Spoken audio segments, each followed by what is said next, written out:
வணக்கம். இன்னைக்கு நம்ம நட்சத்திர சூட்சமங்களை பற்றி நீங்கள் பேசுங்க அப்படின்ற மாதிரி திரு சீனிவாசன் சார் நமக்கு ஒரு வாய்ப்பை கொடுத்துருக்குறாங்க.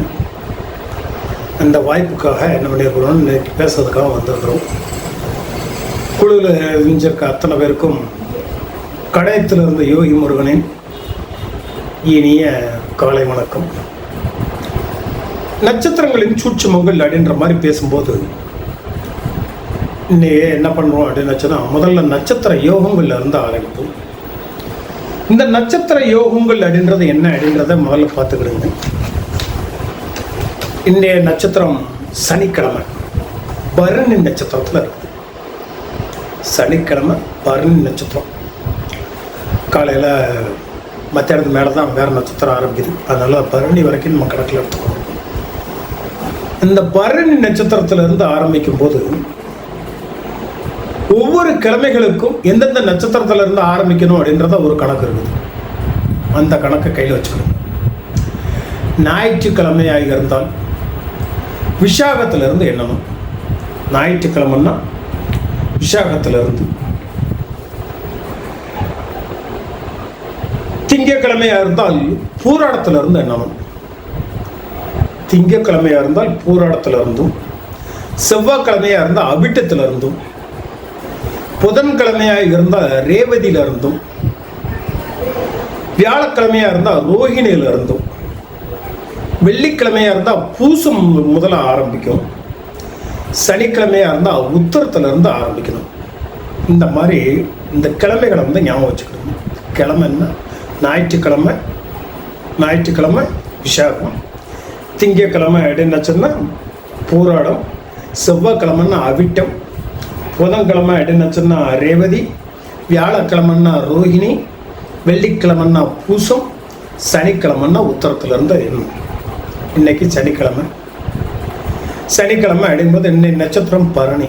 அப்போ உத்தரத்திலிருந்து என்னன்னீங்கன்னா 18வது நட்சத்திரமாக வரக்கூடியது பரணி. இந்த 18 என்ன பண்ணிடுறீங்க அப்படின்னாச்சுன்னா 7ஆல் வகுத்துறீங்க. இந்த 7ஆல் வகுத்து வரக்கூடிய மிச்சத்தை பார்த்தீங்கன்னா 4. இந்த 1 2 3 4 இந்த 7 வரைக்கும் தான் வரும் மீதி. அப்போது இந்த 1 அப்படின்னாச்சுன்னா இருத்த யோகம் அப்படின்னுட்டு ஒரு யோகத்தை தரும். 2வது நாச யோகத்தை தரும். 3வது மரண யோகத்தை தரும். 4வது அமிர்த யோகத்தை தரும். 5வது சுபயோகத்தை தரும். 6வது சித்த யோகத்தை தரும். 7வது பரிகை யோகத்தை தரும். இன்றைய சூழ்நிலைக்கு 4வது நட்சத்திரமாக வரக்கூடியது. 4வது நட்சத்திரம் அமிர்த யோகம் அப்படின்ற ஒரு நாளில் நமக்கு இருக்குது. எனக்கு இன்னைக்கு ஒரு சிறப்பான நாள் அப்படின்னே முடிவு பண்ணிடலாம். அந்த சிறப்பான நாளில் எனக்கு அந்த வாய்ப்பை அளித்த திரு சீனிவாசன் சார் அவர்களுக்கு மனமார்ந்த நன்றிகள். இது நட்சத்திர யோகம் உங்களுக்கு இன்னைய சூழ்நிலைக்கு எப்படி இருக்கும் அப்படின்றத காமிக்கும். இது ஒன்று. அடுத்தல நம்பர் 2வது பார்க்க போகிறது, இந்த நட்சத்திரங்களுக்கு வந்து ஜென்ம நட்சத்திரம் அப்படின்ட்டு ஒன்று உண்டு. பிறந்த நேரத்தில் சந்திரன் இருக்கக்கூடியது ஜென்ம நட்சத்திரம். பிறந்த நேரத்தில் சந்திரன் இருக்கிறது ஜென்ம நட்சத்திரம். 4வது நட்சத்திரமாக வரக்கூடியது ஜாதி நட்சத்திரம். இந்த ஜாதி அப்படின்றது என்ன அப்படின்னு பார்த்தீங்கன்னா ஜாதகரோட சமுதாய ஒத்த கருத்துள்ளதா அர்த்தம். 7வது நட்சத்திரமாக வருவது நைதன நட்சத்திரம். இந்த நைதனம் அப்படின்றது மரணம் மற்றும் மரணத்துக்கு ஒப்பான கண்டங்களை குறிக்கக்கூடிய ஒரு நட்சத்திரம். இது நைதனின் நட்சத்திரம். அடுத்தால 10வது நட்சத்திரம் கர்ம நட்சத்திரம். இந்த கர்மம் அப்படின்றது தொழிலை குறிக்கக்கூடியது, தொழில் அகங்களை குறிக்கக்கூடியது. 12வது நட்சத்திரமாக வரக்கூடியது தேச நட்சத்திரம். அதாவது ஜாதகரோட வசிப்பிடம், உள்நாடு வெளிநாடு எங்கே போகிறாரு என்ன வரும் அப்படின்றத குறிக்கக்கூடியது வந்து எதுன்னா இந்த தேச நட்சத்திரம் அப்படின்றது. இந்த தேச நட்சத்திரம் 12வது நட்சத்திரம். 13வது நட்சத்திரமாக வரக்கூடியது அபிஷேக நட்சத்திரம் அப்படின்றது 13வது நட்சத்திரமாக வரும். ராஜ்ய நட்சத்திரம்னு சொல்லக்கூடியது, அதாவது அதிகாரத்தையும் செல்வாக்கையும் சொல்லக்கூடிய ஒரு நட்சத்திரம் அப்படின்றது 13வது நட்சத்திரம். 16வது நட்சத்திரம் சங்காதிக நட்சத்திரம். 16வது நட்சத்திரம் சங்காதிக நட்சத்திரம், சமூக சேவைகளை குறிக்கக்கூடிய ஒரு நட்சத்திரமா இது அமையுது. அடுத்தல 18வது நட்சத்திரம் சமுதாய நட்சத்திரம். சமுதாயம் ஆல்ரெடி உங்களுக்கு தெரிஞ்சது, உங்களோட பேக்ரவுண்டையும் சொல்லக்கூடியது சமுதாய நட்சத்திரம். 19வது நட்சத்திரமா வரக்கூடியது ஆதன நட்சத்திரம். குடும்ப சுகபோகங்களை குறிக்கக்கூடிய ஒரு நட்சத்திரம் இந்த ஆதான நட்சத்திரம். அடுத்தல 22வது நட்சத்திரம் வைனாசிகம். இந்த 22வது நட்சத்திரம் அப்படின்றது வைனாசிகத்தை குறிக்கக்கூடியது. இந்த வைனாசிகம் அப்படின்றது அழிவை குறிக்கக்கூடியது. அடுத்தல 25வது நட்சத்திரம் மானச நட்சத்திரம், அதாவது மனோபாவங்களையும் மனநிலையையும் குறிக்கக்கூடிய ஒரு நட்சத்திரம் நடந்ததுன்னா மானச நட்சத்திரம் 25வது நட்சத்திரம். இந்த நட்சத்திரங்களில் சஞ்சரிக்கக்கூடிய கிரகங்களோட தன்மையை பொறுத்து சுப அசுப தன்மைகளும் பலன்களும் மாறுபடும். இந்த நட்சத்திரங்களில் வந்து சுப காரியங்களை மேக்சிமம் செய்யவே கூடாது அப்படின்றது அர்த்தம். இருந்தாலும் இதில் கர்ம நட்சத்திரம் அப்படின்றது ஆண்களுக்கு திருமணத்துக்கு அது ஓகே அப்படின்ற மாதிரி சொல்லியிருக்கிறாங்க. அடுத்தல 4வது நட்சத்திரமாக வரக்கூடியது இது சமுதாய ஒத்த கருத்து உள்ளவங்கக்கிட்ட நீங்கள் என்ன பண்ணிக்கலாம், நீ பேசிக்கலாம், பழகிக்கலாம், அந்த மாதிரியான ஒரு தன்மை தரும். இதெல்லாம் வச்சு தான் நம்ம என்ன பண்ண போகிறோம்னா ஒரு பலன் பார்க்கணும் அப்படின்னு வச்சுன்னா ஜென்ம நட்சத்திரத்தை பார்த்துருப்பீங்க. 3 பாரியாயங்களாக போட்டு என்ன பண்ணியிருப்போம்னா 9 நட்சத்திரங்களாக பிரித்து அது ஜென்ம நட்சத்திரம், அணுஜென்ம நட்சத்திரம், திருஜென்ம நட்சத்திரம்னுட்டு நம்ம டிவைடிங் பண்ணியிருப்போம். இதில் அணுஜென்ம திருஜென்ம ஜென்ம நட்சத்திரங்களில் பெண்களுக்கானால் அவங்க அன்னைக்கு திருமணம் முடிச்சுக்கலாம். அந்த நட்சத்திரங்களில் ஆண்களுக்கு 10வது நட்சத்திரமான கர்ம நட்சத்திரத்தில் நீங்கள் திருமணம் முடிச்சுக்கலாம். மற்ற நட்சத்திரங்கள் வந்து என்ன ஆயிட்டுருக்காது ஆகாதுன்றது முடிச்சுக்கோங்க. எப்போதுமே சந்திரன் வந்து சொந்த சாரத்தில் இருக்கவே கூடாது. சந்திரன் வந்து சொந்த சாரம் எதை எடுத்துச்சுன்னா ரோகிணி, அஸ்தம், திருவோணம் இந்த 3 நட்சத்திரத்தில் இருந்தாங்கன்னா ஜாதியை விட்டு விளக்கப்படக்கூடியவர்களாக மாறுறாங்க. இது வந்து இந்த சந்திரன் வந்து சொந்த சாரத்தில் இருந்தால் உண்டான ஒரு பலன்களாக மாறுது. அடுத்தது தாராபலனுக்கு வரும். இந்த தாராபலன் அப்படின்றது என்ன அப்படின்னாச்சுன்னா நட்சத்திரங்களில் 3 பாரியாயங்கள் போட்டிருப்போம். 1லிருந்து 9 வரைக்கும், அடுத்த 10லிருந்து 18 வரைக்கும், 19லிருந்து 27 வரைக்கும் இந்த 3 பாரியாயங்கள் போட்டு வச்சுருக்கோம். அதாவது அஸ்வதியிலிருந்து ஆயில்யம் வரைக்கும், மகத்திலிருந்து கேட்ட வரைக்கும், மூலத்திலிருந்து ரேவதி வரைக்கும் இந்த மாதிரி ஒரு 3 பாரியாயங்கள் போட்டு வச்சிருந்தது. அதில் 3, 5, 7 இந்த நட்சத்திரங்கள் வந்து தாராபலன் அப்படின்னு சொல்லக்கூடிய லெவலுக்கு ஆகாத நட்சத்திரங்களாக மாறுது. இந்த தாராபலன்களுக்கு இடத்துல விரிவாக்கம் சொல்கிறேன். 1வது தாரை. அந்த 1வது தாரை அப்படின்றது எதை குறிக்குது அப்படின்னு பாருங்க, ஜென்ம தாரையாக குறிக்கக்கூடியது. 1வது தாரை ஜென்ம தாரை. இதுக்கு அதிபதி யாருன்னா சூரியன். 2வது சம்பத்து தாரை. இதுக்கு அதிபதி யாருன்னா புதன். 3வது விபத்து தாரை. இது ராகு. 4வது ஷேம தாரை. இதற்கு அதிபதி யாரு அப்படின்னுச்சுன்னா குரு. 5வது தாரை பிரத்யேக தாரை. இது கேது. அடுத்தல சாதக தாரை 6வது நட்சத்திரமாக வரக்கூடியது. இது பூரா சந்திரன் ஆதிக்கத்துக்கு, அதாவது சந்திரன் தான் அதுக்கு. அடுத்தல வதை தாரை சனியை குறிக்கக்கூடியது. 7வது வதை தாரை. 8வது மைத்திர தாரை. இந்த மைத்திர தாரைன்றது சுக்கிரனை குறிக்கக்கூடியது. அடுத்தல 9வது பரம மைத்திர தாரை செவ்வாயை குறிக்கக்கூடிய ஒரு நட்சத்திரங்களை மாறுது. தாராபலனை பொறுத்தளவில் ஒரு சிலர் வந்து 9வது நட்சத்திரமான அதான் 9வது தாராளம் அசுவம்னு சொல்லி சிலர் விளக்கியிருக்காங்க, சிலர் மத்தியமமான பலனை தரும் அப்படின்றதையும் சொல்லியிருக்கிறாங்க. ஜென்மதாரையும் 9வது தாரையான பரம மைத்திர தாரையும் மத்தியம பலனை தரக்கூடியது அப்படின்ட்டு ஒரு சிலர் சொல்லியிருக்கிறாங்க. இது தாராபலனில் வரக்கூடிய ஒரு தன்மையை தரக்கூடியது. இந்த தாராபலனில் 3, 5, 7 நட்சத்திரங்கள் வந்து ஆகாது. அதுலேயும் சின்ன விதிவிலக்கு வேற இருக்குது. 3வது நட்சத்திரத்தில் 1ஆம் பாதம்னா நீங்கள் கட்டாயம் விளக்கி ஆகணும். 3வது நட்சத்திரத்தில் 1ஆம் பாதம்னா கட்டாயம் விளக்கிடணும்.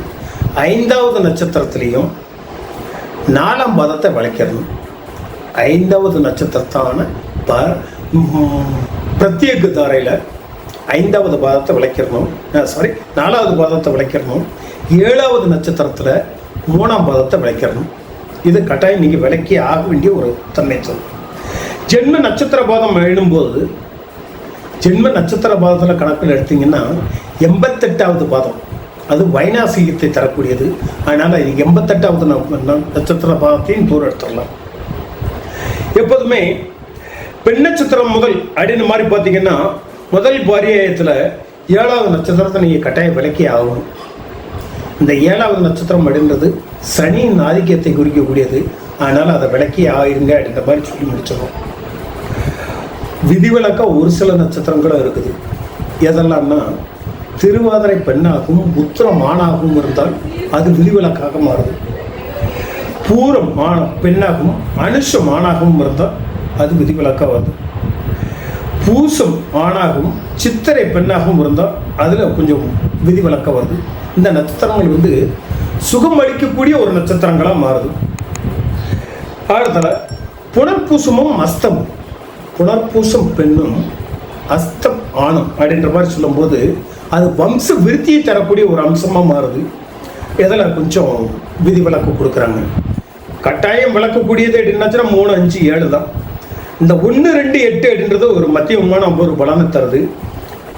4, 6, 9 இதில் ஒரு விதிவிலக்கமும் உத்தமமும் தர்றாங்க. இது ஒவ்வொரு பாயிண்டை வச்சு பார்க்கும்போது ஒன்று கரெக்ட் அப்படின்ற மாதிரி நம்ம எடுத்துக்கிறோம். இதே மாதிரி ஏக நட்சத்திரங்களை பொறுத்தளவில் ரோஹிணி, திருவாதிரை, மகம், விஷாகம், அஸ்தம், திருவோணம், ரேவதி, உத்திரட்டாதி உத்தமமாக ஒரு சிலர் கொடுக்குறாங்க. இது திருவோண பொருத்தத்துக்காக இதை நீங்கள் ஒரு அடிஷ்னல் பாயிண்டாக நீங்கள் வச்சுக்கலாம். எப்போதுமே திருமண பொருத்தங்களை பார்க்கும்போது துவாத தோஷம் அப்படின்ற மாதிரி ஒன்று வரும். அதாவது ஆண் ராசி வந்து முன்னதாகவும் பெண் ராசி பின்னதாகவும் இருக்கணும். இப்போ கார்த்திகை நட்சத்திரம் அப்படின்றது மேஷ ராசியில் வருதுன்னு வைங்க. கார்த்திகை 1ஆம் பாதம் மேஷ ராசியில் வரும். ஆணாக இருந்தால் கார்த்திகைக்கு அடுத்த நட்சத்திரம் ரோஹிணி பெண் ராசியில் வர்றதுனால இது ஓகே. ஆனால் பரணி நட்சத்திரமும் கார்த்திகை நட்சத்திரமும் அப்படின்ற மாதிரி இருந்ததுன்னா அது பொருந்தது. அதாவது பெண்ணோட நட்சத்திரம் முதல்லையும் ஆணோட நட்சத்திரம் பின்னாலேயும் இருந்ததுன்னா அது பொருந்தது. இது துவாதச தோஷம் அப்படின்ற மாதிரி சொல்லி அதை வந்து விளக்கிடுறாங்க.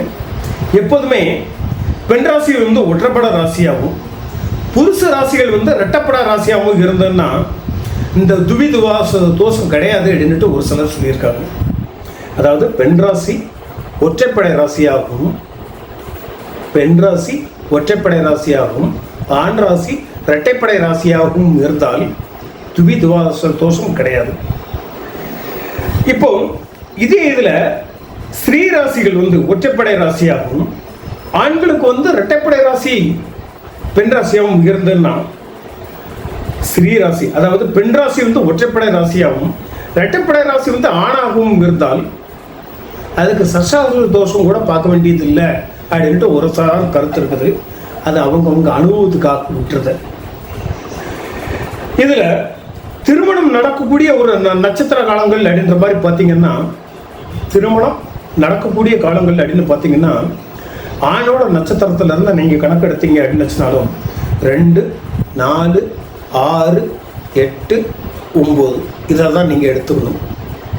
பாரியாயங்களை பொறுத்தளவில் 2, 4, 6, 8, 9 இதில் எந்த பாரியாயம்னாலும் ரைட் தான். அந்த எப்படி கணக்கு எடுக்கிறோம் அப்படின்னுச்சுன்னா, திசைகளை வந்து முதல்ல கணக்கில் எடுத்துக்கிடுங்க. முதல்ல கேது திசை, அஸ்வதி நட்சத்திரம் கேது திசை, அடுத்தல சுக்கிரன் திசை வரும். இந்த திசைகளை வந்து வரிசையாக கணக்கெடுக்கும்போது கேது முதல்ல, சுக்கிரன் 2, சூரியன் 3, சூரியனுக்கு அடுத்தல சந்திரன், சந்திரனுக்கு அடுத்தல செவ்வாய், செவ்வாய்க்கு அடுத்தல ராகு, ராகுக்கு அடுத்தல குரு, குருவுக்கு அடுத்தல சனி, சனிக்கு அடுத்தல புதன். இந்த மாதிரி 9 கிரகங்களே அப்படியே எழுதி வச்சுக்கணும். இதுதான் தசை நடத்தக்கூடிய தன்மை தரும். கேது, சுக்கிரன், சூரியன், சந்திரன், செவ்வாய், ராகு, குரு, சனி, புதன் 9. இப்போ இந்த கேதுவோட நட்சத்திரங்கள் அப்படின்ற மாதிரி பார்த்தீங்கன்னா, அதுக்கு 2வது நட்சத்திரம் இது. சுக்கிரனோட நட்சத்திரங்கள் பூராமே உங்களுக்கு செட் ஆகும்னு எடுத்துக்கலாம். கேது அடிக்கும் போது அஸ்வதி அடின மாதிரி இருந்தாலும் சரி, மகம்னாலும் சரி, பூரா இந்த மூலமாக இருந்தாலும் சரி, அதுக்கு 2வது நட்சத்திரங்கள். சுக்கிரனோட நட்சத்திரங்கள் எது? பரணி, பூரம், பூராடம். இது ஓகே அப்படின்ற மாதிரி எடுத்துக்கிடுங்க.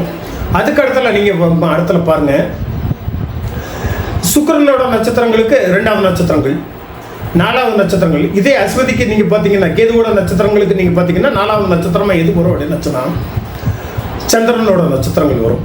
அதாவது கேது, சுக்கிரன், சூரியன், சந்திரன். அப்போ 4வது நட்சத்திரமாக எது? சந்திரனோட நட்சத்திரங்கள். அது பூரா உங்களுக்கு செலக்ட் ஆகும். அதுக்கு அடுத்தல பாருங்க, 6வது நட்சத்திரமா அஸ்வதியிலிருந்து நேரம் 6 அப்படின்ற மாதிரி பார்த்தீங்க அப்படின்னு வச்சுன்னா சந்திரனுக்கு அடுத்தல செவ்வாயும் ராகு வரும். அப்போது கேதுவோட நட்சத்திரங்களுக்கு ராகுவோட நட்சத்திரங்கள் செலக்ட் ஆகும் அப்படின்னு மாதிரி.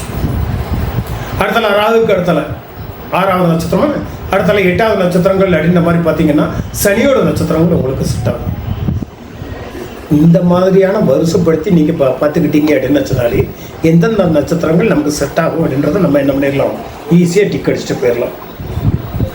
இதில் திருமணம் நடக்கக்கூடிய நட்சத்திரங்கள் அப்படின்ற மாதிரி பார்த்தீங்கன்னா, மக நட்சத்திரத்தில் திருமணம் பண்ணாங்கன்னா நீண்ட ஆயுள் கணவனுக்கு உண்டு அப்படின்ற மாதிரி சொல்கிறோம். தானியங்கள் பெருகும். சுவாதியும் அனுஷமும் வந்து தம்பதிகளுக்கு இடையே அன்பும் காதலும் நல்ல வளரக்கூடிய லெவலுக்கு வரும். மூல நட்சத்திரத்தில் திருமணமான முத்து பவள ரத்தத்துக்கு அதிபதியாகவும் வர்றாங்க. ரோஹிணி நட்சத்திரத்தில் கல்யாணம் ஆயிடுச்சு என்னச்சுன்னா தம்பதிகளுக்குள்ளே ஒற்றுமை நிறைய இருக்குது. ரோஹிணியில் கல்யாணம் பண்ணாங்கன்னா புத்திரமும் சம்பத்தும் கட்டாயம் கிடைக்கும் அப்படின்ற மாதிரி சொல்லிடலாம். உத்திரம் உத்திராட உத்திரட்டாதிக்கு சுகம் உண்டு, புத்திரமும் உண்டு, பணியாட்களும் உண்டு அப்படின்ற மாதிரி சொல்லி முடிச்சுவோம். இதுலேயுமே சில விதிவிலக்குகளும் அதை அதுக்கப்புறம் தர்றேன். அடுத்தது தங்கம் வாங்கிறதுக்கு ஒரு நல்ல நாளை சொல்லுங்க சார் அப்படின்ற மாதிரி நிறைய பேர் நம்மகிட்ட கேட்குறாங்க. இந்த தங்கம் வாங்கிறது அப்படின்றது, தங்கம் வந்து குருவை குறிக்கக்கூடிய ஒரு தங்கத்துக்கு காரகர் வந்து குரு தான். அப்போ இந்த தங்கம் வாங்கிறதுக்கு நல்ல நாள்னு பார்த்தீங்கன்னா கார்த்திகை, மூலம், அஸ்தம், அனுஷம், மகம், சதயம், இந்த 6 நட்சத்திரங்கள். இந்த 6 நட்சத்திரங்கள் நீங்கள் நல்லா ஞாபகம் வச்சுக்கிடுங்க. இதில் நீங்கள் என்ன பண்ணக்கூடாதுன்னா தங்கம் கடனாகவே கொடுக்கக்கூடாது. தங்கம் கடனாக கொடுத்துட்டீங்க அப்படின்னு வச்சனாலே அது திரும்ப வராது, இல்லைன்னா அது ஏதாவது ஒரு வில்லங்கத்தை கூட நட்சத்திரம். ஆனால் இந்த நட்சத்திரங்களில் வேங்கக்கூடியவன் செல்வந்தவனாக இருக்கும். இந்த நட்சத்திரங்களில் யாருக்கும் நீங்கள் கொடுக்கக்கூடாது, ஆனால் வேங்கினீங்கன்னா நீங்கள் செல்வந்தர். சாதாரண நட்சத்திரம் அப்படின்னு சொல்லக்கூடியது விஷாகமும் கார்த்திகையும். உக்கர நட்சத்திரம்னு சொல்லக்கூடியது பூரம், பூராடம், பூரட்டாதி, மகம், பரணி. தீட்சண்ய நட்சத்திரம் அப்படின்ட்டு தனியாக உண்டு. மூலம், ஆயில்யம், கேட்டை, திருவாதிரை. லகு நட்சத்திரம் அப்படின்ட்டு ஒன்று உண்டு. இந்த லகு நட்சத்திரம்ன்றது அஸ்வதி, பூரம், அஸ்தம். மிருது நட்சத்திரம் அப்படின்ட்டு ஒரு உண்டு. அது திருவாதிரை, அனுஷம், மிருகசீர்ஷம், சித்திரா, ரேவதி. சர நட்சத்திரம் அப்படின்ட்டு உண்டு. உத்திரம், உத்திராடம், உத்திரட்டாதி, ரோஹிணி. சர நட்சத்திரங்கள் அப்படின்றது அவிட்டம், புனர்பூசம், திருவோணம், சுவாதி, சதயம். இதெல்லாம் நட்சத்திரங்களோட பகுப்பு தன்மையில் வரக்கூடியது. அடுத்தல வீடு கட்டணும் அப்படின்ற மாதிரி வருவாங்க. இந்த வீடு கட்டணும் அப்படின்ற போது ரோஹிணி, திருவோணம், ரேவதி, மிருகசீரிஷம், அனுஷம், பூசம், உத்திரம், உத்திராடம், உத்திரட்டாதி இந்த நட்சத்திரங்களில் நீங்கள் வீடு கட்ட ஆரம்பிச்சிங்கன்னா ஃபுல்லாக ஆயிடும். எதெல்லாம் திரும்ப சொல்கிறேன். வீடு கட்டுறதுக்கு எடுனாச்சுன்னா ரோகிணி, திருவோணம், ரேவதி, மிருகசீரிஷம், அனுஷம், பூசம், உத்திரம், உத்திராடம், உத்திரட்டாதி இதெல்லாம் எல்லாத்துக்கும் ஒன்றுச்சுன்னா ஒரு ஸ்பெஷலான ஒரு தன்மையை தரும். இப்போ கிழக்கு திசையை நோக்கி ஒரு வீடை கட்டுறீங்க. ரோகிணி, மிருகசீரிஷம், புனர்பூசம், பூசம் இது உத்தமமான ஒரு நட்சத்திரங்களாக இருக்கும். கிழக்கு நோக்கி வீடு கட்டணும் அப்படிங்கும் போது ரோகிணி, மிருகசீரிஷம், புனர்பூசம், பூசம் இது ஓகே. அடுத்தல தெற்கு நோக்கி வீடு கட்டணும் அப்படின்னாச்சுன்னா மகம், சுவாதி, அஸ்தம், உத்தரம் இந்த 4 நட்சத்திரங்களும் தெற்கு நோக்கி வீடு கட்டுறதுக்கு ஓகே. அடுத்தல மேற்கு நோக்கி வீடு கட்டணும் அப்படின்னாச்சுன்னா உத்திராடம், திருவோணம், மூலம் இந்த நட்சத்திரங்கள் ஓகே. அடுத்தல வடக்கு திசையை நோக்கி அப்படின்னாச்சுன்னா அவிட்டம், உத்திரட்டாதி, சித்திர, சதயம் இந்த நட்சத்திரங்கள் வந்து உத்தமமான நட்சத்திரங்கள். அதாவது வடக்கு நோக்கி எப்படின்னாச்சுன்னா அவிட்டம், உத்திரட்டாதி, சித்திரை, சதயம். இதில் ஸ்பெஷலான ஒரு நட்சத்திரம் இருக்குது ரேவதி. இந்த ரேவதி நட்சத்திரத்தில் எந்த திசையிலனாலும் நீங்கள் வீடு கட்டிக்கலாம். ஒரு அருமையான பலன் வந்து இந்த ரேவதி தந்துடும். அடுத்தல திசைகளை பொறுக்கக்கூடிய லெவலுக்கு கொஞ்சம் நட்சத்திரங்கள் இருக்குது. கிழக்கே வசிக்கக்கூடிய நட்சத்திரங்கள் அப்படின்ற மாதிரி பார்த்தீங்கன்னா அஸ்வதி, ஆயில்யம், அனுஷம், புரட்டாதி இது இந்திர திசையை குறிக்கக்கூடியது. அஸ்வதி, ஆயில்யம், அனுஷம், புரட்டாதி இது இந்திர திசையை குறிக்கக்கூடியது. இதில் கடைசியில் ஒரு சூட்சமத்தை சொல்லிடுறேன். அடுத்தல தென்கிழக்கில் வசிக்கக்கூடியது அப்படின்ற மாதிரி பார்த்தீங்கன்னா பரணி, கேட்டை, மகம், உத்திரட்டாதி. பரணி, கேட்டை, மகம், உத்திரட்டாதி இது வந்து என்ன ஆச்சுன்னா அக்னி திக்கை குறிக்கக்கூடியது. அக்னி திக்கை குறிக்கக்கூடியது எது அப்படின்னாச்சுன்னா பரணி, கேட்டை, மகம், உத்திரட்டாதி. தெற்கில் வசிக்கக்கூடியது அப்படின்னாச்சுன்னா கார்த்திகை, பூரம், மூலம், ரேவதி. கார்த்திகை, பூரம், மூலம், ரேவதி இது யமத்திக்கை குறிக்கக்கூடியது. இதெல்லாம் பார்த்தீங்கன்னா ஒவ்வொரு தன்மையில் இது வந்து வரும். அந்த வரக்கூடியதை நீங்கள் பாருங்கள். பார்த்தீங்கன்னா அதில் கொஞ்சம் வித்தியாசங்கள் தெரியும். கடைசியில் இது ஒரு சூட்சமான ஒரு விஷயத்தையும் சொல்கிறேன். அடுத்தல மேற்கில் வசிக்கக்கூடியது அப்படின்ற மாதிரி பார்த்தீங்கன்னா மிருகசீரிஷம், அஸ்தம், உத்திராடம். மிருகசீரிஷம், அஸ்தம், உத்திராடம் இது வர்ண திக்கை குறிக்கக்கூடியது. வர்ண திக்கை குறிக்கக்கூடியது. வடமேற்கில் வசிக்கக்கூடியது அப்படின்னு பார்த்தீங்கன்னா திருவாதிரை, சித்திரை, திருவோணம் இது வடமேற்கில் வசிக்கக்கூடியது. வடக்கில் வசிக்கக்கூடியது அப்படின்னு பார்த்தீங்கன்னா புனர்பூசம், சுவாதி, அவிட்டம் இது வந்து வடக்கில் வசிக்கக்கூடியது. இது குபேரத்துக்கை சார்ந்தது. வடமேற்கில் வசிக்கிறது திருவாதிரை, சித்திரம், திருவோணம் சொல்லியிருக்கோம் இல்லையா, அது வாயு திக்கை குறிக்கக்கூடியதாக மாறுது. வடகிழக்கில் வசிக்கக்கூடியது அப்படின்னாச்சுன்னா பூஷம், விஷாகம், சதயம் இது வந்து வடகிழக்கில் வசிக்கக்கூடியது. இது ஈசான்ய திக்கை குறிக்கக்கூடியது. இது ஈசான்ய திக்கை குறிக்கக்கூடியது. தென்மேற்கில் வசிக்கிறது அப்படின்னு பார்த்தீங்கன்னா ரோகிணி, உத்திரம், பூராடம் இந்த 3 ரோகிணி, உத்திரம், பூராடம் இது தென்மேற்கில் வசிக்கக்கூடியது. இதெல்லாம் நட்சத்திரங்களும் தன்மையை பொறுத்து அப்படியே என்ன பண்ணுறாருன்னா மாற்றியிருக்கிறாங்க. இதில் சூட்சமான ஒரு விஷயத்த சொல்கிறேன். அதே மாதிரி சொல்கிறோம் இல்லையா, இது பூரா பார்த்தீங்கன்னா கர்மம் வாங்கின நட்சத்திரங்களாக மாறும். எப்படி மேற்கில் வசிக்கக்கூடியது அப்படின்னாச்சுன்னா மிருகசீரிஷம், அஸ்தம், உத்திராடம் இந்த 3 குரு சாபம் வாங்கினது காளையோட நட்சத்திரமாக வரும். குருவின் சாபம் வாங்கினது காளை நட்சத்திரமாக வரும். வடமேற்கில் வசிக்கக்கூடியது சித்திரை, திருவாதிரை, திருவோணம் சொல்லியிருக்கோம்னா அது சுக்கிரனின் சாபம் வாங்கினது அப்படின்னு பார்த்து சொல்லியிருப்போம். வாயத்துக்கு சொல்லியிருக்கோம் கழுது நட்சத்திரத்தை சார்ந்தது. அது அது கழுதை நட்சத்திரம் அப்படின்னு மாதிரி சொல்லுவோம். வடக்கில் வசிக்கக்கூடியது அப்படின்னு பார்த்தீங்கன்னா புனர்பூசம், சுவாதி, அவிட்டம் இது சனியோட சாபம் வாங்கினது யானை நட்சத்திரம் அப்படின்னு சொல்லக்கூடியது. இதெல்லாம் இந்த திசைகளுக்கும் அந்த உருவங்களுக்கும் அதில் வித்தியாசப்பட்டு டிஎன்ஏ ஆஸ்ட்ராலஜின்னு சொல்கிறாங்க. இந்த திசைகளுக்காகவும் நட்சத்திரங்களை பிரிச்சது இங்க கர்மாதி ஏரியா மாறிடுச்சு. நல்லா ஞாபகம் வச்சுக்கணும். இதை வந்து என்ன பண்ணிடுங்கன்னா புதனோட சாபம் வாங்கினது அப்படின்ற மாதிரி பார்த்தீங்கன்னா அந்த தென்மேற்கு திசையில வசிக்கக்கூடியது அப்படின்ற மாதிரி பார்த்துட்டு அதுக்கு நாய் நட்சத்திரம் அப்படின்ற மாதிரி பேர். எதுக்காக இந்த நாய் நட்சத்திரம் இந்த கழுகு நட்சத்திரம் அப்படின்ற மாதிரி சொல்றாங்கன்னா உருவகப்படுத்துதலுக்கு ஈஸி. ரெண்டாவது, அந்தந்த மிருகங்களுக்கு நீங்க என்ன பண்ணிக்கிடுங்க, ஒரு உணவளிச்சுட்டு போனீங்க அப்படின்னுச்சுன்னா அது உங்களுக்கு ஒரு சிறப்பான பலனாக தத்துவம் அப்படின்றது இதோட தாற்பயம். கிழக்கு திசை மேற்கு திசை அப்படின்ற மாதிரி சொல்லி 8 திசைகளுக்கும்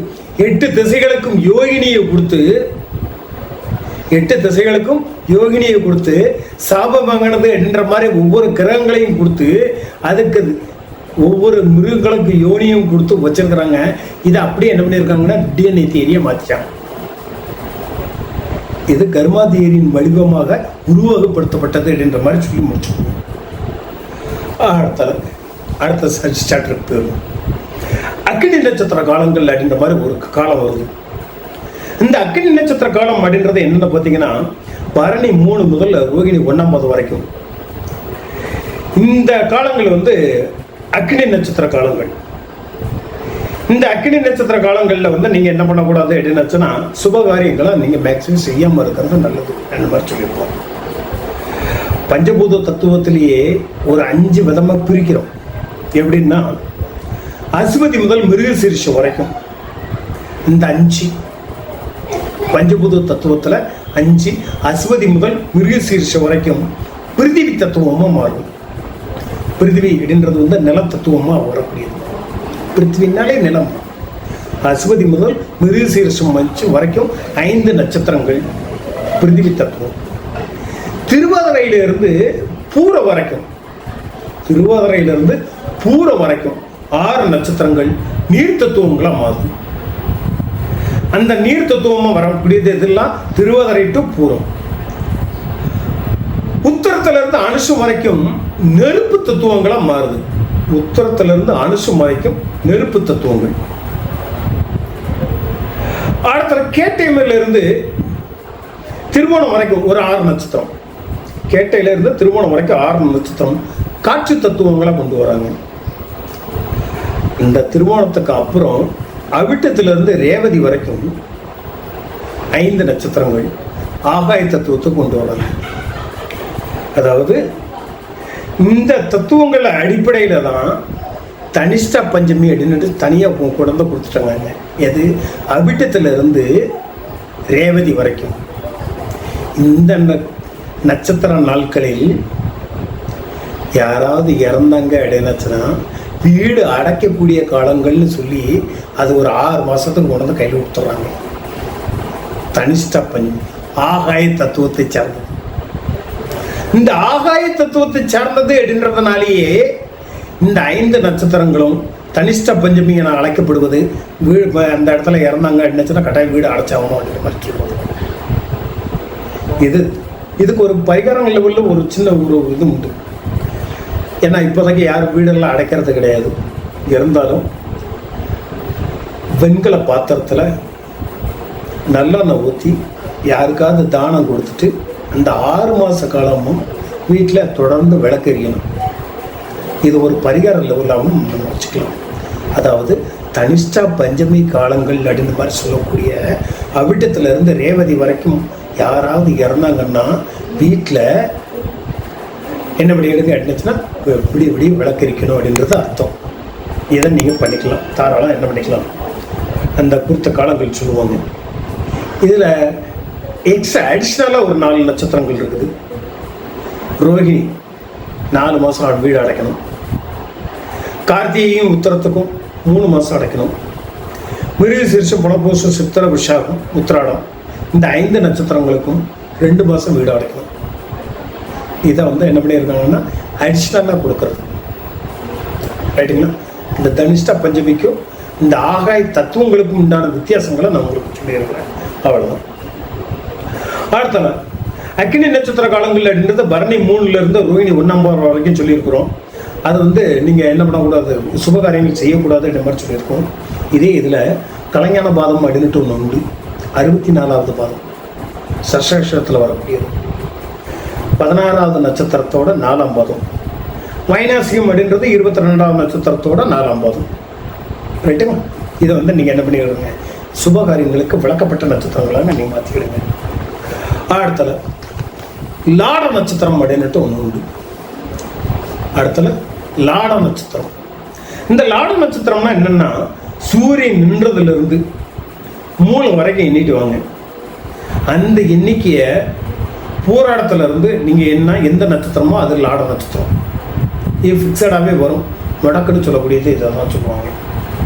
அடுத்தல மாறான நட்சத்திரம் அப்படின்றது சொல்லக்கூடியது. இந்த மாறான நட்சத்திரம்ன்றது இன்னைய சூரிய தேயத்தில் சூரியன் எந்த நட்சத்திரத்தில் இருக்கிறாரோ அதுக்கு முன்னாடியும் பின்னாடியும் உள்ள நட்சத்திரங்கள் மாறான நட்சத்திரம் அப்படின்னு சொல்லக்கூடியது. அடுத்தல நித்திய கிரக வேதை. சந்திரன் நின்ற நட்சத்திரத்துக்கு இதை நோட் பண்ணியே வைக்கலாம் நீங்கள். நித்திய கிரக வேதை. சந்திரன் நின்ற நட்சத்திரத்துக்கு 7ல் செவ்வாய் நின்றுச்சுனாலும், செவ்வாய் நின்ற நட்சத்திரத்துக்கு 4ல் புதன் நின்றாலும், புதன் நின்ற நட்சத்திரத்துக்கு 5ல் குரு நின்றாலும், குரு நின்ற நட்சத்திரத்துக்கு 6ல் சுக்கிரன் நின்றாலும், சுக்கிரன் நின்ற நட்சத்திரத்துக்கு 8ல் சனி இருந்தாலும், சனி நின்ற நட்சத்திரத்துக்கு 9ல் சூரியன் இருந்தாலும், சூரியன் என்ற இடத்திற்கு நட்சத்திரத்துக்கு 9ல் ராகு கேதுக்கள் இருந்தாலும், இந்த ராகு கேது நின்ற நட்சத்திரங்களுக்கு 9ல் சந்திரன் இருந்தாலும் நித்திய கிரக வேதை. ஒன்ஸ் மோர் சொல்றேன். சந்திரன் என்ற நட்சத்திரத்துக்கு 7ல் செவ்வாய், செவ்வாய் என்ற நட்சத்திரத்துக்கு 4ல் புதன், புதன் என்ற நட்சத்திரத்துக்கு 5ல் குரு, குரு என்ற நட்சத்திரத்துக்கு 6ல் சுக்கிரன், சுக்கிரன் என்ற நட்சத்திரத்துக்கு 8ல் சனி, சனி என்ற நட்சத்திரத்துக்கு 9ல் சூரியன், சூரியன் என்ற நட்சத்திரத்துக்கு 9ல் ராகு கேது, ராகு கேது என்ற நட்சத்திரத்துக்கு 9ல் சந்திரன். இதெல்லாம் நித்திய கிரக வேதையா மாறிடும். அது அவ்வளவு சுபபலன்னு தர்றதில்லை. இதுல ஒவ்வொரு நட்சத்திரத்துக்கும் 4வது நட்சத்திரமா வரக்கூடியது வாமவேதை அப்படின்னு சொல்றாங்க. தாராபலன்ல சொல்லி இருக்கிறது 4 சேமதாரை அப்படின்னு இருக்காங்க. ஆனா இங்க ஒவ்வொரு நட்சத்திரத்துக்கும் 4வது நட்சத்திரம் வாமவேதை அப்படின்ற மாதிரி சொல்லி அதை ஒதுக்குறாங்க. இதுல நிற்கக்கூடிய கிரகம் தொலை தரக்கூடிய ஒரு அம்சமாவே மாறுது அப்படின்ற மாதிரி சொல்றாங்க. அதனால விவாகத்துக்கும் சுபகாரியங்களுக்கும் நீங்க என்ன பண்ணக்கூடாதுன்னா மேட்ச் பண்ணிட்டு இருக்க கூடாதுன்றது இதில் ஒரு சூட்சமமான ஒரு விஷயமா வருது. 18வது நட்சத்திரம் தட்சிண வேதை. 16வது நட்சத்திரம் சமூக வேதை. ஏற்கனவே என்ன பண்ணியிருக்கோம்னா முகூர்த்தங்களுக்கு விளக்கக்கூடிய நட்சத்திரம் சொல்லிட்டு ஆரம்பத்தில் சொல்லியிருப்பேன். அதையும் இதையும் கம்பேரிசன் பண்ணி பாருங்க, கரெக்டாக வரும். ரைட்டுங்களா? அடுத்தது நட்சத்திர பார்வைகளை பொறுத்தளவு சொல்லுவோம். நட்சத்திர பார்வைகள் அப்படின்ற மாதிரி பார்த்தீங்கன்னா, சூரியன் நின்ற நட்சத்திரத்துக்கு, சூரியன் நின்ற நட்சத்திரத்தில் இருந்து 7, 8, 11, 16, 21, 26 இந்த 6 நட்சத்திரங்களை பார்க்கும். சூரியன் நின்ற நட்சத்திரத்திலிருந்து 7, 8, 11, 16, 21, 26 இந்த நட்சத்திரங்களை பார்க்கும். சந்திரன் என்ற நட்சத்திரத்திலிருந்து 4, 8, 10, 15, 18 நட்சத்திரங்களை பார்க்கும்.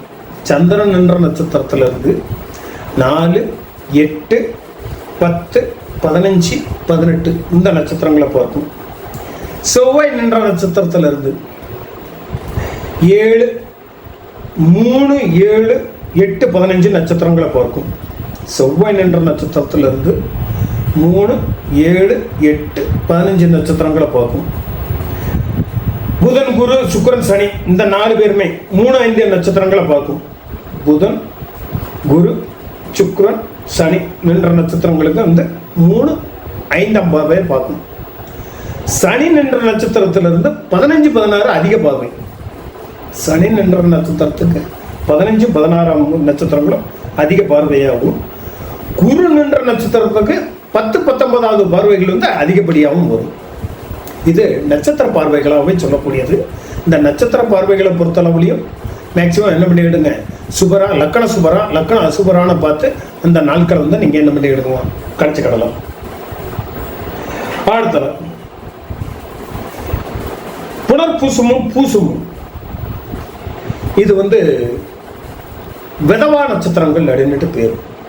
புனர்பூசமும் பூசமும் விதவா நட்சத்திரங்கள். ஆரம்ப காலங்களில் இதிலெல்லாம் யாரும் என்ன பண்ணுறது இல்லைன்னா முகூர்த்தம் வைக்கிறது இல்லை. இப்போதைக்கு அதுலேயும் என்ன பண்ணியிருக்காங்க, அடிஷ்னலாக ஏற்றுட்டு இருக்கிறாங்க. அது 8ஆம் இடம் சம்பந்தமாக வச்சு நீங்கள் என்ன பண்ணிவிடுங்க, பலம் பார்த்து நீங்கள் முடிவு பண்ணிவிடுங்க. அடுத்தது ரோகிணி திருவாதிரை. ரோகிணி திருவாதிரை பூசம் அஸ்தம் மூலம் திருவோணம் உத்திரட்டாதி ரேவதி, இந்த 8 நட்சத்திரங்கள். ரோகிணி திருவாதிரை பூசம் அஸ்தம் மூலம் திருவோணம், இந்த 8 நட்சத்திரங்களும் தங்களுக்குள்ளேயே ஒரு நட்பு வட்டத்தை உருவாக்கிக்கும். தங்களுக்குள்ளே ஒரு நட்பு வட்டத்தை உருவாக்கிக்கும். அந்த நட்பு வட்டங்களில் வந்து ஒரு நல்ல ஒரு அருமையான பலனை தரக்கூடிய ஒரு அம்சங்களாகவும் மாறுது. அடுத்த பூமி வசிய நாள் அப்படின்ற மாதிரி ஒரு வசிய நாள் உண்டு.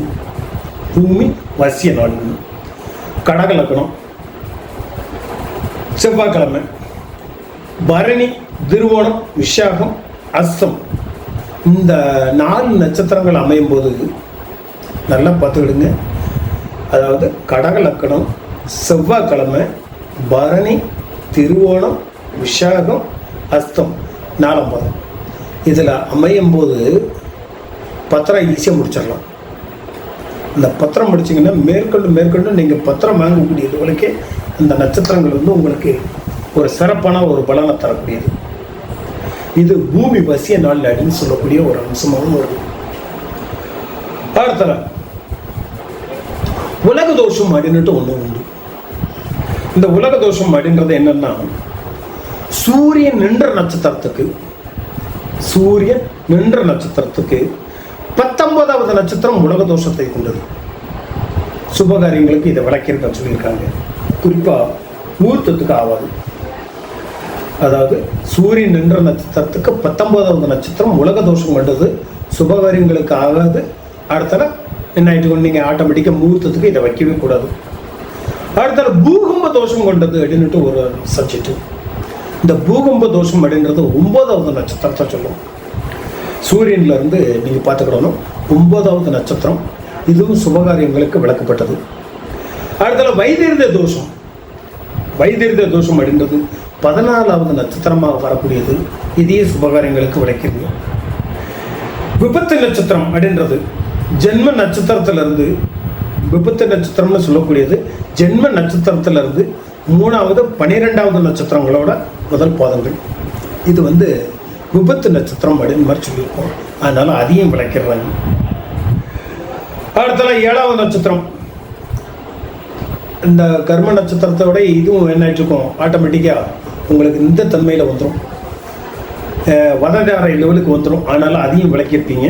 சந்திரன்ல இருந்து 10வது நட்சத்திரம், அதையும் நீங்கள் விளக்கியிருப்பீங்க. இதெல்லாம் என்ன பண்ணிடுங்கன்னா முகூர்த்த சமயங்களில் கவனித்து என்ன பண்ணக்கூடாது, விளக்கக்கூடிய ஒரு நட்சத்திரங்களாக வருது. அப்போ இதெல்லாம் ஃபிக்ஸடான லெவலில் இருக்குதா, கோச்சாரங்களுக்கு எதுவும் கிடையாதா அப்படின்னு மாதிரி கேட்டிங்கன்னா அதுக்கு பேர் கிரந்த நட்சத்திரங்கள் அப்படின்னு பேர். கோச்சாரங்களுக்காக நட்சத்திர பலனை பார்க்கும்போது அதுக்கு பேர் கிரந்த நட்சத்திரங்கள் அப்படின்னு பேர்.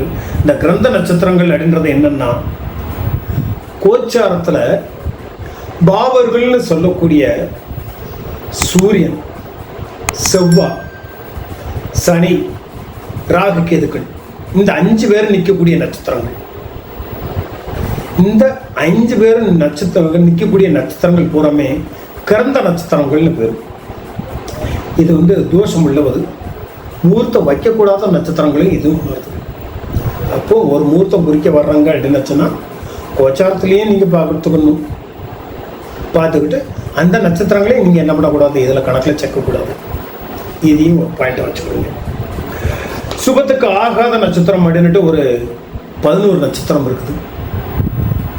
ஏன் சுபத்துக்கு ஆகாதுன்றது காரணத்தை சொல்கிறேன். சுபத்துக்கு ஆகாத நட்சத்திரம் பரணி, கார்த்திகை, ஆயில்யம், மகம், பூரம், கேட்டை, மூலம், பூரட்டாதி, திருவாதிரை, விஷாகம்.